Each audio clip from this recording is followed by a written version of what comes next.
നിയുക്ത മുഖ്യമന്ത്രി ചർച്ചകൾക്കിടെ കോൺഗ്രസിനെ അങ്കലാപ്പിലാക്കി മുസ്ലിം ലീഗിന്റെ നിർണായക തീരുമാനം. മുഖ്യമന്ത്രി പദത്തിലേക്ക് വി ഡി സതീശന് പിന്തുണ പ്രഖ്യാപിച്ച ലീഗ് നേതൃയോഗം തെരഞ്ഞെടുപ്പിനെ നയിച്ചവർ തന്നെ മുഖ്യമന്ത്രിയാകട്ടെ എന്ന് കെട്ടിയിറക്കലുകൾ ആവശ്യമില്ലെന്നും നേതാക്കൾ നിലപാടെടുത്തു.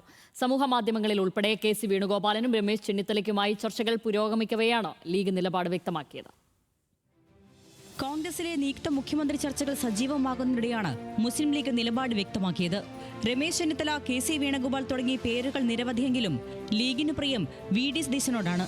കോഴിക്കോട് ചേർന്ന സംസ്ഥാന നേതൃയോഗത്തിലാണ് സതീശനെ പിന്തുണയ്ക്കാൻ ലീഗ് തീരുമാനിച്ചത്. ജനവികാരവും കീഴ്വഴക്കവും പാലിച്ച് തീരുമാനത്തിലെത്തണമെന്നാണ് ലീഗിന്റെ നിലപാട്. തെരഞ്ഞെടുപ്പ് നയിച്ചത് പ്രതിപക്ഷ നേതാവായ വി ഡി സതീശനാണ്. കോൺഗ്രസിനെയും മുന്നണിയും ജനങ്ങളെയും വിശ്വസിച്ചാണ് ഭരണം ലഭിച്ചില്ലെങ്കിൽ രാഷ്ട്രീയ വനവാസമെന്ന പ്രഖ്യാപനം നടത്തിയത്.